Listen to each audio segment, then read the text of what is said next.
ராம் சரண் அவர் வந்து தெலுங்கு சினிமா இண்டஸ்ட்ரியில வந்து ஒரு நம்பர் 1 ஸ்டார், சிரஞ்சீவியோட பையன், ஒரு பாப்புலரான ஒரு ஸ்டார். அவருடைய பாடி கார்டா வந்து இவர் அப்பாயின்ட் பண்ணியிருக்காங்க. கரெக்ட் தான்.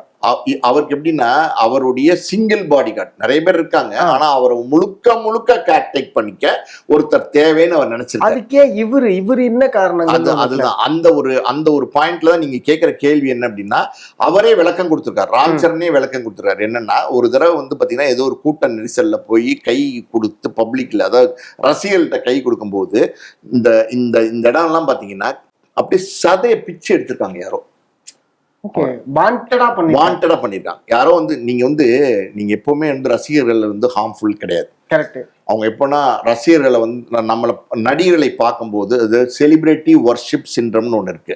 நீங்க கூகுளில் போய் பார்த்தீங்கன்னா டீட்டெயிலாக வரும். அது எப்படின்னா, ஸோ அந்த ஒரு மனநிலையில ரசிகர்கள் அந்த தங்களுடைய நடிகரை பார்க்கணும்னு ஆசைப்படும் போது அந்த நடிகருக்கு அந்த ரசிகர்களால், உண்மையான ரசிகர்களால் வந்து எந்த தொந்தரவும் எந்த காலத்திலையும் வரவே வராது.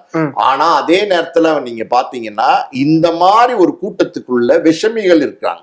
அவங்க யாரா இருக்கும், என்னவா இருப்பாங்க, இன்னொரு நடிகருடைய வந்து போட்டியாளரா வந்து இவர் இருக்கிறாங்கிறதுனால இவருக்கு தீங்கு செய்ய நினைக்கிறாங்களா, இல்ல யாராலையா தூண்டி விடப்பட்டவங்களா அப்படின்றதெல்லாம் நமக்கு தெரியல.